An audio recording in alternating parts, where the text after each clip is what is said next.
민수기 7장 12절에서 88절은 이제 하나님께 드리는 봉헌을 드리는 각 지파의 순서, 그리고 지휘관의 이름이 나오게 되죠. 성막을 중심으로 이스라엘 백성들은 각 진영, 동서남북으로 진영을 세웠습니다. 곧 하나님이 중심이요 하나님과 함께함이라고 계속 말씀을 드렸어요. 그래서 성막을 중심으로 이스라엘 백성들, 하나님의 백성들이 진영을 갖춘다는 것, 삶의 모든 부분에 우리 하나님이 중심이시고, 그리고 떠나는 과정 속에서도 하나님이 나와 함께 동행하시고 인도하신다라는 의미를 담고 있겠죠. 오늘 이게 지휘관이 헌물을 드리는 데 있어서도 12진영이 12지파가 각 진영씩 3지파씩 동서남북으로 진영을 갖췄을 때, 그리고 이 지휘관들이 하나님께 예물을 드릴 때 그 진영의 순서대로 하나님께 예물을 드리고 있어요. 그래서 동쪽의 진영 유다 지파부터 세 지파까지 가장 대표적인 그 진영, 세 진영의 대표 유다, 그리고 이제 동에서 남으로 바뀝니다. 그래서 남으로 바뀌어서 이렇게 하나님께 드리는 세 지파의 지휘관들. 그래서 이제 계속 12지파가 예물을 드릴 때 그 순서가 성전의 동쪽에 있는, 그리고 남쪽에 있는, 그리고 서쪽에 있는, 북쪽에 있는, 그러니까 시계 방향으로 돌아가면서 그 세 지파에 세 지파씩 드리면서 12지파가 쭉 이게 순서가 그렇게 돼요. 그래서 오늘 민수기 7장 30절에서 47절은 남쪽의 진영을 갖춘 세 지파, 곧 루벤, 시므온, 갓 지파, 이 세 지파의 지휘관들이 하나님께 예물을 올려드리는 거죠. 그래서 30절에서 35절에는 셋째 날에 루벤 자손의 지휘관 엘리술이 드린 헌물과 제물의 수량에 대해서 나오게 있고요. 36절에서 41절에는 다섯째 날에 시므온 자손의 지휘관 술루미엘이 드린 헌물과 제물과 수량, 그리고 42절에서 47절에는 여섯째 날에 갓 자손의 지휘관 엘리아삽이 드린 헌물과 제물과 수량에 대해서 나오고 있습니다. 어제는 이 제물의 종류와 수량에 대해서 보지 않았는데 오늘 잠깐 살펴보면요, 이 지휘관들이 드린 헌물과 제물, 이 내용이 똑같아요. 참 하나님 신기하죠. 지난번에도 한번 말씀을 드렸는데 똑같은 내용들이 반복해서 계속해서 나오고 있다는 거예요. 한번 이 수량, 제물과 수량에 대해서 얘기하고 12지파의 지휘관들을 쭉 얘기하면 되겠는데, 이렇게 드렸다라고 하면 쉽게 표현될 텐데 성경은 곧 12번이 동일한 수량과 동일한 내용을 그대로 또 반복하고 있습니다. 하나님의 방법이겠죠. 그래서 헌물은 성소의 세겔로 드렸다. 그러니까 헌물을 드릴 때는 세겔, 곧 돈으로 하나님 앞에 바꾸어서, 예수님 당시에도 이것이 계속해서 진행되어서 예수님 당시에도 많은 전 세계에 흩어져 있는 유대인들이 유월절을 지낼 때, 초막절을 지낼 때, 이렇게 절기를 지낼 때 예루살렘에 올 때요, 예루살렘에 드리는 성전에 드리는 세겔을 다시 바꿔야 돼요. 환전을 해서 성전 세겔로 이렇게 드리는 거예요. 그래서 동일한 세겔을 갖지만 성전에서 쓰이는 세겔은 따로 있는 세겔. 그래서 성소에서 드리는 세겔로 드렸다. 그 세겔은 뭐냐면 은세겔과 금세겔. 세겔은 이제 돈이면서 무게를 얘기해요. 그래서 은세겔은 노동자 4일의 가치, 그러니까 노동자가 하루 일한 품삯의 4일 품삯, 이것이 은 한 세겔이에요.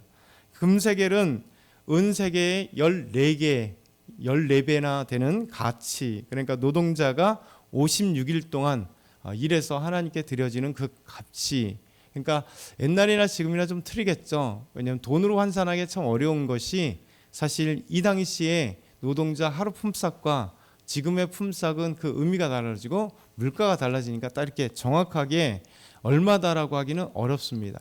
그래서 항상 이렇게 표현할 때 노동자의 하루 노동 가치, 그렇게 표현해요. 그래서 우리나라도 30년 전에 가치와 지금의 가치는 많이 다르고 그리고 또 노동자들에 의해서 동일한 경제 상황이 달라져도 노동자들이 좀 더 대우를 받으면 그 돈의 가치가 더 크고, 그렇죠? 이런 것들이 달라지기 때문에 표현할 때는 항상 이렇게 표현합니다. 노동자의 하루 품삯. 그렇죠? 그래서 은 한 세겔은 노동자의 4일 품삯. 그리고 금 세겔은 은의 14배. 그러니까 곱하게 되면 56일의 품삯의 가치를 하나님께 드렸어요. 그러니까 지휘관들이 참 많이 드렸죠. 하나님의 성막이 세워지고 그 대표자 각 지파의 지휘관들은 하나님 앞에 귀한 예물을 하나님께 올려드렸다는 거죠. 그러면서 이것만 드린 게 아니라 이제 동물들, 소, 양, 염소를 하나님께 드리죠. 그래서 계속해서 이 은세겔이 계속 얼마를 드리냐면 130세겔의 무게 은반 하나. 은이 하루 4일 품삯이라면 130 그러면 곱하기 4 하면 참 많이 드린 거잖아요.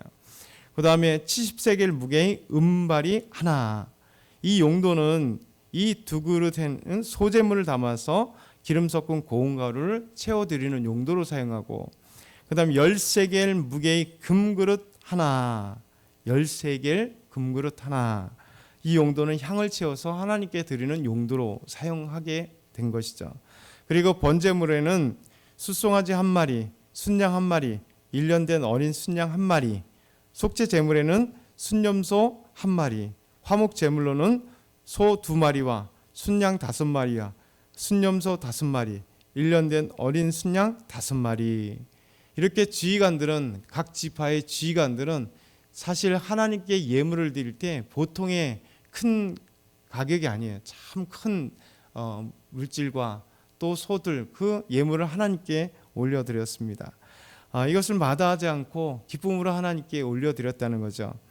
이 번제에 대해서 잠깐 소개하면서 설교를 마치려고 하는데요. 번제는 당연히 이 태워서 드리는 제물, 번이 이제 태운다는 거죠. 그래서 하나님께 번제는 뭐냐면 어떻게 드리는 용도에 대해서 번제냐 소제냐, 그리고 제물의 의미에 대해서 이것이 죄를 속하게 되면 이게 속죄 제물, 또 하나님과 우리 사이에 감사로 드리는 화목 제물, 이것이 화목 제물이라고 그래요. 그래서 용도로 하게 되면 어떻게 드리느냐라고 할 때 그 예물을 태워 드릴 때는 이것을 번제, 그러니까 속죄 제물도 태워서 드리게 되면 번제의 속죄 제물이 되는 거죠.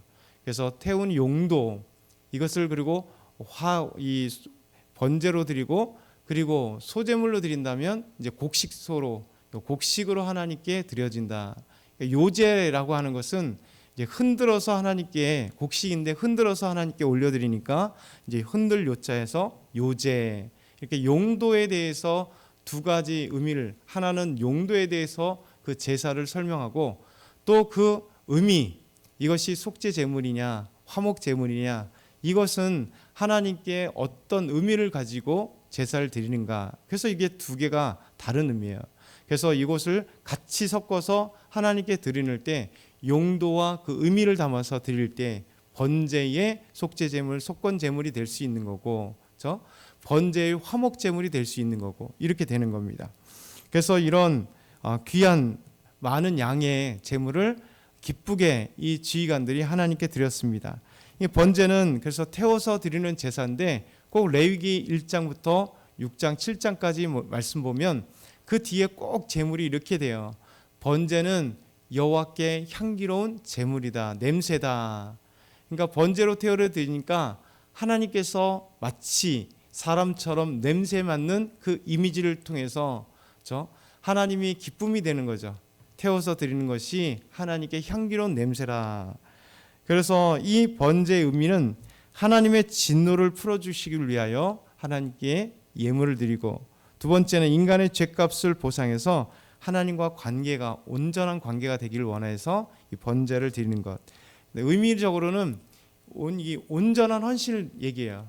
그래서 번제는 다 잘려지고, 그리고 더러운 내장들은 다 빼지고 하나님께 올려서 태워서 온전하게 각을 떠서 하나님께 올려드린 제사. 그래서 이것은 오직 하나님만 있고 나는 없다. 부작은 더러운 것들은 다 똥이나 이런 것들을 다 빼내어지고, 그리고 완전히 되어서, 완전히 헌신되어서, 완전히 나는 없어지고 하나님만이 있다라고 하는 의미를 담아 하나님께 올려드리는 겁니다. 그랬을 때 참된 하나님께서 기쁨이 되는 향기가 되는 거죠. 지금으로 얘기하면 우리가 온전히 하나님께 예배를 드릴 때 우리의 예배가 그리스도의 향기가 되어서 하나님의 기쁨이 되는 거죠. 그래서 저와 여러분이 이 번제의 삶이 중요합니다. 지금은 번제로 그렇게 드려지지 않지만 예배의 의미 속에서 번제의 의미가 동일하게 살아있는 거죠. 하나님께 예배를 드릴 때 우리의 속죄제, 하나님 우리의 죄를 용서해 주세요, 기도함으로 하나님께 나아갈 때, 화목제물, 우리가 예수 그리스도가 우리 막힌 담을 허셔서 참된 화목제물이 되어서 하나님과 우리 사이에 언제든지 기쁨이 되고 감사가 되고 만날 수 있는 이 화목제물이 되시는, 그래서 우리가 번제와 같은 예배를 통해서 온전한 헌신을 통해서 나 자신을 완전히 태워주고, 예배 때 나는 없고 오직 하나님만 사시고, 그래서 하나님이 희명할 때 아름다운 기쁨의 아름다운 향기가 되듯이 우리가 그리스도의 향기가 되어서 하나님이 아름다운 향기로서 우리가 되어지는 것. 그래서 오늘 이 말씀을 통해서 이 말씀의 의미들을 삼고 오늘도 승리하며 나아가기를 축원합니다. 사랑의 하나님 아버지, 감사합니다. 오늘도 우리가 온전한 헌신을 통하여 그리스도의 향기가 되게 하시고 그리스도의 향기처럼 살아갈 수 있도록 도와주시옵소서. 환절기 또한 아버지 추운 날씨들이 계속 이어집니다. 성도들 강건하게 하시고 감기 나을 수 있도록 역사하여 주시옵시고 믿음으로 승리하는 하루가 되게 하옵소서. 예수 그리스도의 이름으로 기도드리옵나이다. 아멘.